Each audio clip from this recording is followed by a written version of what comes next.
আসসালামু আলাইকুম সবাইকে। আমি নাইমুর রহমান। আজকে তোমাদের সাথে আছি নবম দশম শ্রেণীর একটা মজার চ্যাপ্টার নিয়ে, বীজগাণিতিক রাশি। দেখো, খেয়াল করো, চ্যাপ্টারটার নাম বীজগাণিতিক রাশি।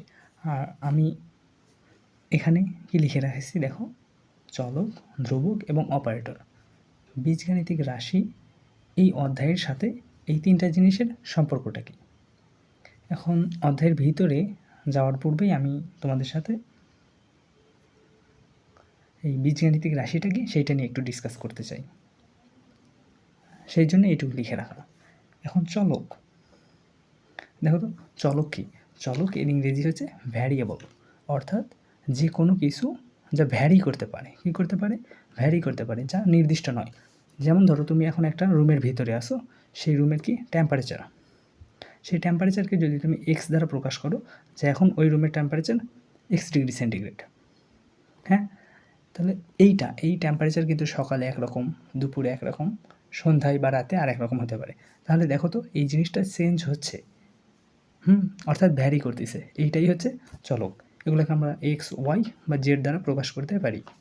আচ্ছা, তাহলে দেখো তো ধ্রুবকটা তাহলে কি? ধ্রুবক মানে হচ্ছে কনস্ট্যান্ট, অর্থাৎ যার ভ্যালুটা চেঞ্জ হয় না।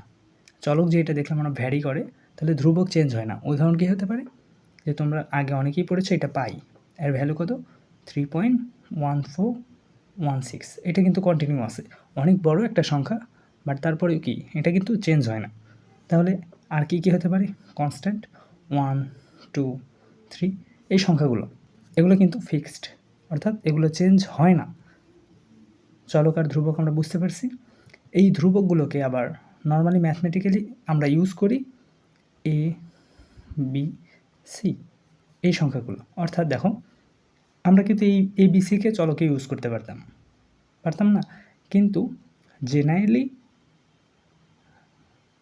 আমাদের বইয়ে ব্যবহার করা হয় চলককে, অর্থাৎ এবিসিডি এর শেষের সংখ্যাগুলোকে, শেষের লেটারগুলোকে আমরা চলক হিসেবে ব্যবহার করি, আর প্রথম দিকের সংখ্যাগুলোকে, লেটারগুলোকে আমরা ব্যবহার করি ধ্রুবক হিসেবে।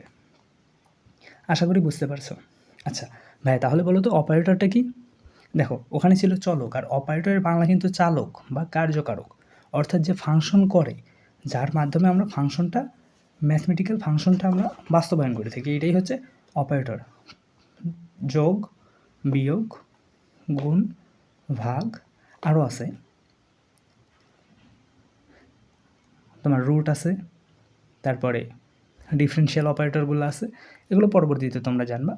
আপাতত তোমাদের অধ্যায় এই কয়টাই প্রয়োগ হবে। সুতরাং আচ্ছা, তাহলে আমি বীজগাণিতিক রাশির সাথে এই চলক, ধ্রুবক, অপারেটর এইগুলা লিখে রাখলাম কেন? এর সাথে সম্পর্কটা কি? আসলে বীজগাণিতিক রাশিটা হচ্ছে এমন একটা রাশি যেখানে চলক, ধ্রুবক এবং অপারেটর এই তিনটা জিনিস আমরা ব্যবহার করে কোনো ম্যাথমেটিক্যাল টার্ম প্রকাশ করি। এই প্রকাশটাই হচ্ছে বীজগাণিতিক রাশি। ভাইয়া উদাহরণ দেন, বুঝতেছি না। আচ্ছা দেখো, আমরা কিছু লিখলাম, x square plus 3x plus 2y plus 5। দেখো, এটা আমরা কি লিখলাম?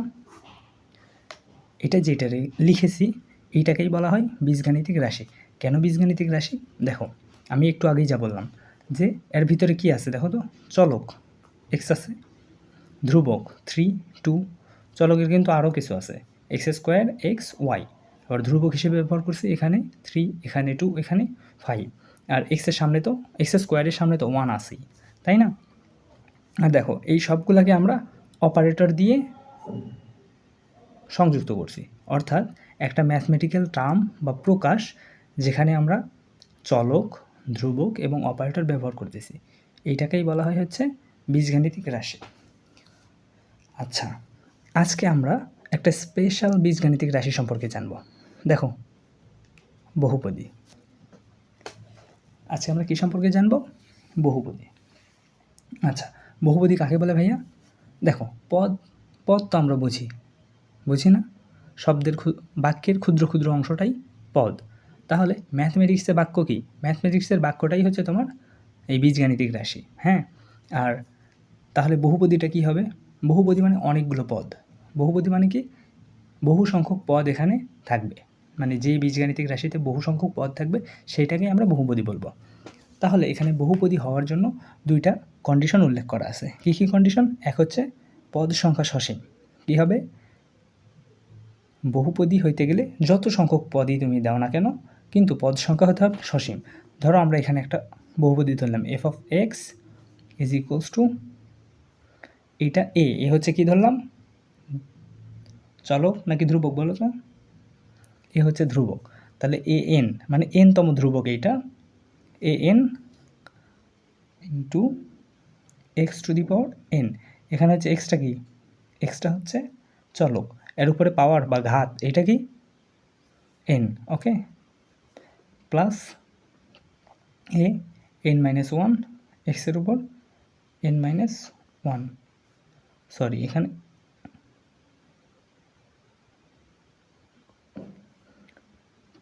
Plus A N minus two, এক্সের উপর এন মাইনাস টু। বোঝা গেছে একটু কী লিখছি ভাইয়া? একটু খেয়াল করো, A to the power A N into X to the power N, আবার A N minus one, X to the power N minus one, A N minus two, X to the power N minus two. অর্থাৎ আমি এখানে একটা বহুপদী প্রকাশ করলাম যেটার পদ কয়টা? 3টা।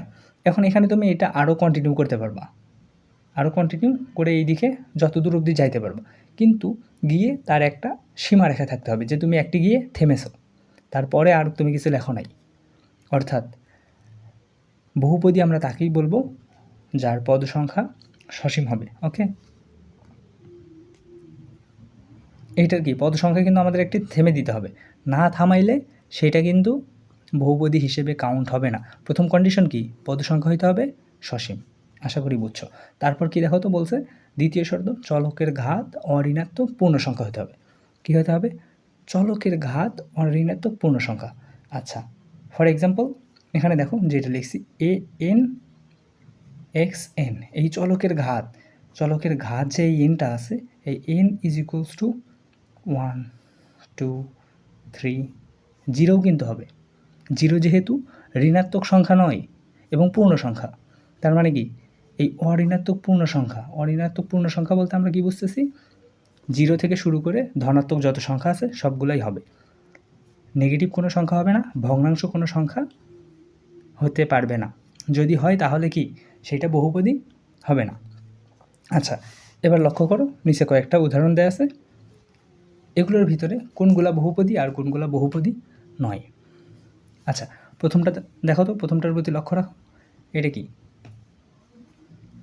X cube plus x square plus 2x plus 4, এটা কি বহুপদী?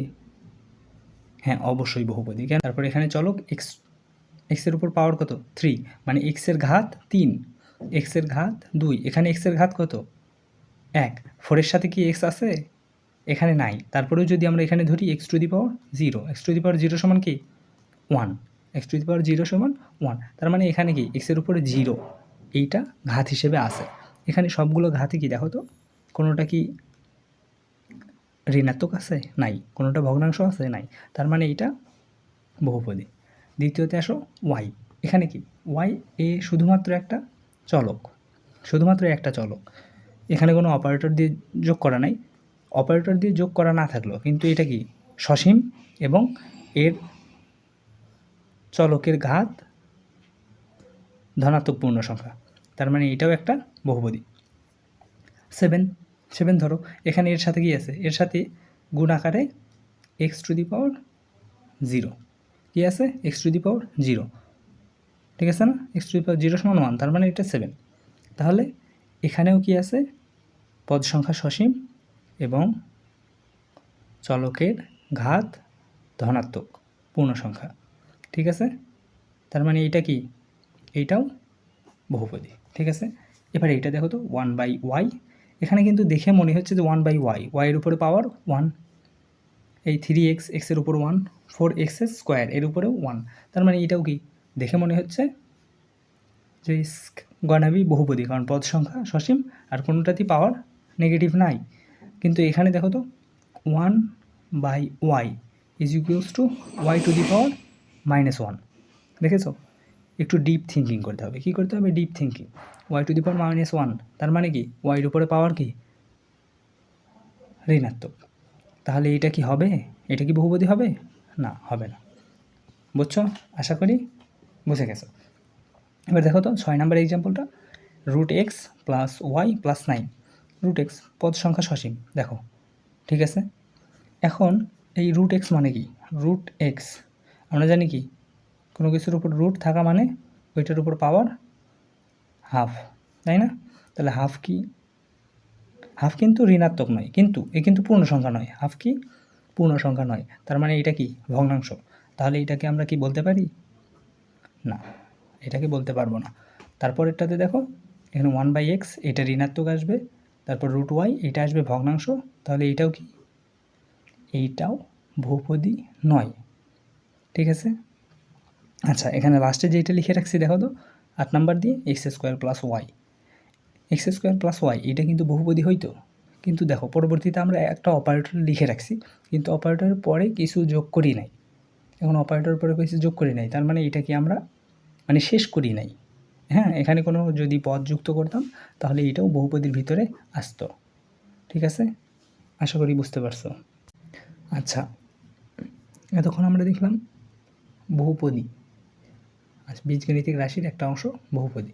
এখন আমরা দেখব বহুপদীর যোগ, বিয়োগ, গুণ, ভাগ। আচ্ছা, এটা কি আসলে পসিবল কিনা? ঠিক আছে, যে কোনো একটা বহুপদী ধরো p(x) আর একটা q(x), মানে p এর একটা বহুপদী এবং q এর একটা বহুপদী। এই দুইটা কি বলা হয়? বহুপদীর ইংলিশ পলিনোমিয়াল। কি? পলিনোমিয়াল। ঠিক আছে, এখন যদি আমরা যোগ করি p(x) + q(x), এই দুটোকে যোগ করলে আমরা কী পাবো? দেখো তো, p(x) এটা যদি একটা বহুপদী হয় তার মানে এর পদ সংখ্যা সসীম। এরও কি? পদ সংখ্যা সসীম। এর হচ্ছে পদের, প্রত্যেক পদের চলকের যে ঘাতগুলো আছে এগুলো হচ্ছে ধনাত্মক পূর্ণ সংখ্যা হবে, না হলে তো বহুপদী হবে না। এইটারও তাই হবে, সেম ধনাত্মক পূর্ণ সংখ্যা। তাহলে দুইটা বহুপদী যোগ করি, এর সসীম পদ সংখ্যা, ওর সসীম পদ সংখ্যা। তাহলে এখানে যে ফলাফল আসবে, কে আসবে? ফলাফল তারও পদ সংখ্যা কী হবে? সসীম হবে, অবশ্যই সসীম হবে। আর যেহেতু এখানে ছিল এই দুইটার পাওয়ার বা ঘাত ছিল হচ্ছে ধনাত্মক পূর্ণ সংখ্যা, এখানেও কি হবে? ধনাত্মক পূর্ণ সংখ্যা। ঠিক আছে, ধনাত্মক পূর্ণ সংখ্যা এবং পদ সংখ্যা সসীম, তার মানে এটাও কি হবে? বহুপদী। বুঝছি, যদি যোগ করি দুইটা বহুপদী তাহলে ফলাফল আমাদের কি হবে? বহুপদী। এখন যদি দুইটা বহুপদী বিয়োগ করি p(x) + q(x), এখন যদি যোগ করি, ধরো এর পদ সংখ্যা বেশি হলো, এর পদ সংখ্যা কম হইল, এর বেশি হইলে এর কম হলো, আমরা যোগ করলাম। তাহলে এখানে আসবে কি? পদ সংখ্যা হইতে কম আসবে, ধনাত্মকগুলাই আসবে, এবং মানে এর বেশি হলো, বেশি থেকে কম বিয়োগ করলে যা আসবে এগুলো সবগুলো পজিটিভই হবে। ঠিক আছে, আবার পজিটিভ থাকলেও পদ সংখ্যা সসীম হবে এবং ওগুলার পাওয়ার যেহেতু ধনাত্মক পূর্ণ সংখ্যা ছিল, এগুলার পাওয়ারও ধনাত্মক পূর্ণ সংখ্যা, অর্থাৎ এইটাও বহুপদী। ঠিক আছে, এখন যদি আমরা দুটো বহুপদী গুণ করি p(x) * q(x), তাহলে কি হবে? দুইটা গুণ করলে সসীম, এটারও পদ সসীম, তাহলে দুইটা সসীম পদ সংখ্যা দিয়ে যখন আমরা গুণ করব তাহলে গুণফল কী হবে? সসীমই হবে, অবশ্যই সসীম হবে।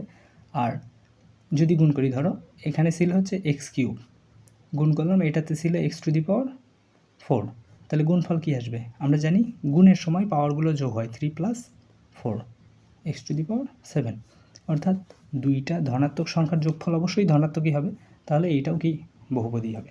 এখন দেখো এই বিয়োগের ক্ষেত্রে যদি এইটা মাইনাস হইতো, মানে এখানে পদ সংখ্যা কম থাকতো, প্রথমটাতে পদ সংখ্যা কম, এটাতে পদ সংখ্যা বেশি, এখান থেকে এটা যদি বিয়োগ করতাম তাহলে বিয়োগ ফলের রাশিগুলোর প্রথমে অপারেটর থাকতো মাইনাস, অপারেটর মাইনাস থাকতো, কিন্তু পদ সংখ্যা সসীম থাকতো এবং পাওয়ারটা কিন্তু বা ঘাত ওইটা কিন্তু পজিটিভই থাকতো। সুতরাং ওখানেও সম্ভাবনা ছিল কি?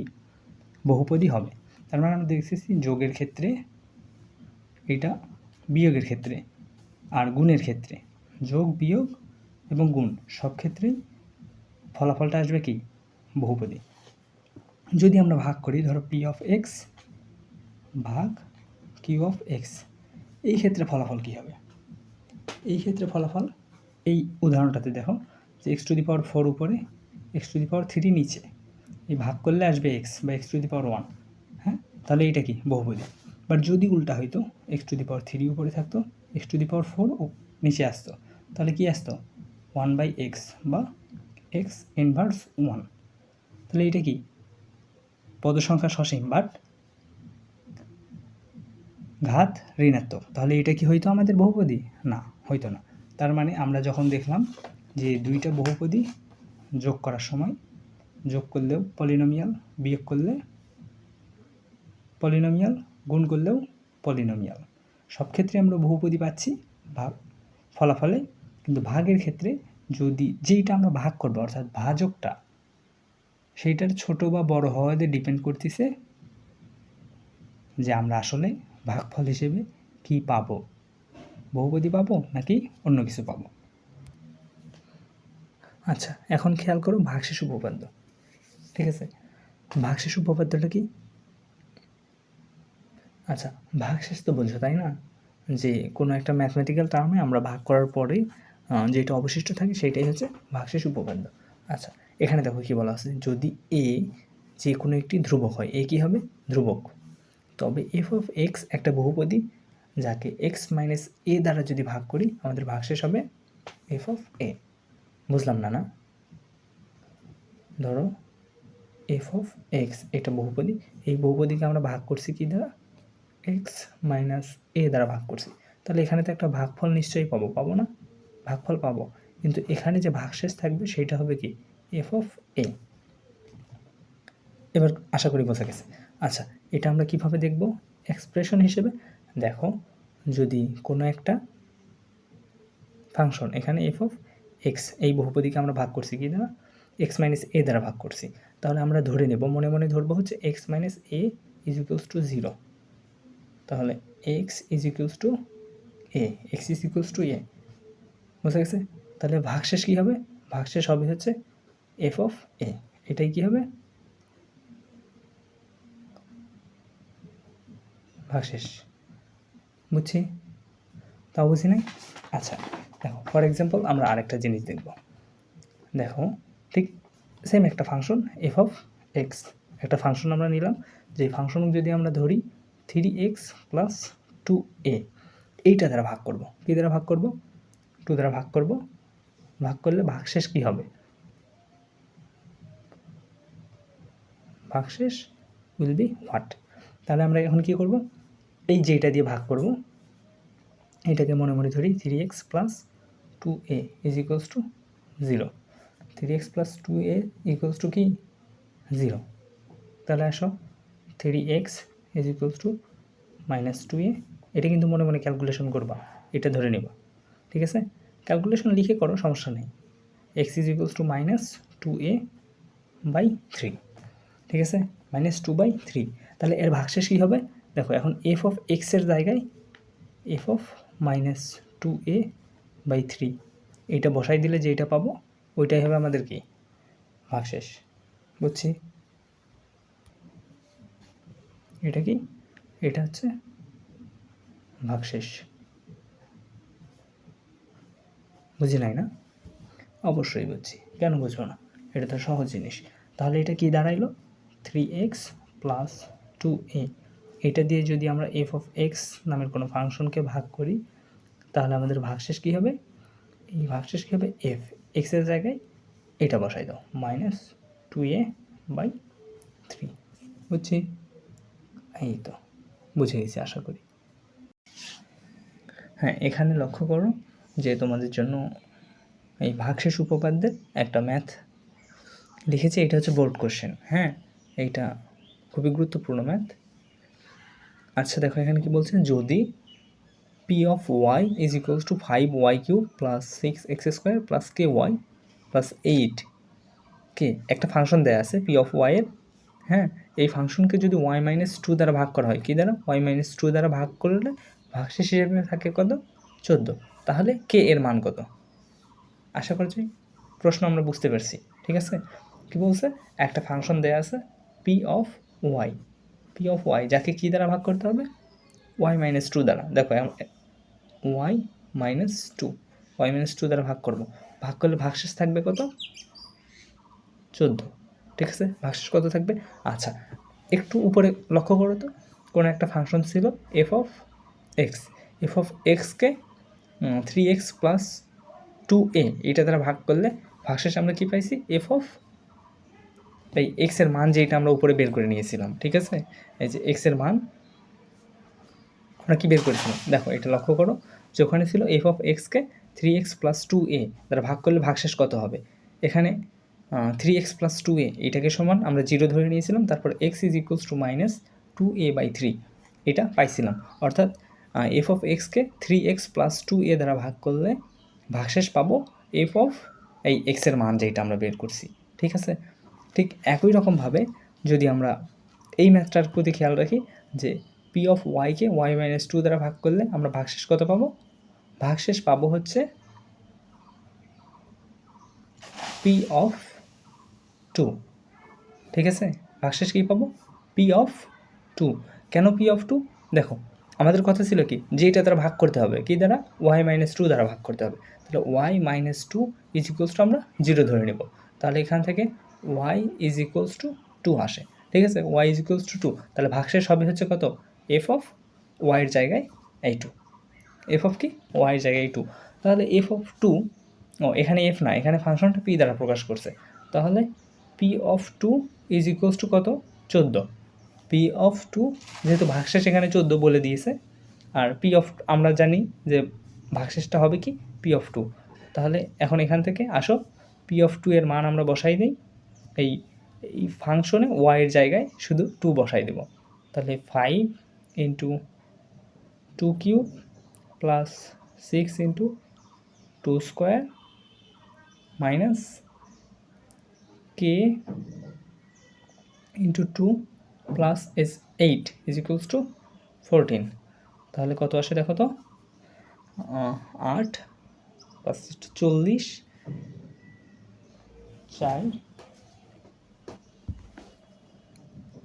40 যোগ 24, ওই 14টাকে এ পাশে আনি, মাইনাস 14 প্লাস 8 আর 2k, তাহলে কত হয় 50, 58, 58 ইজ ইকুয়ালস টু 2k।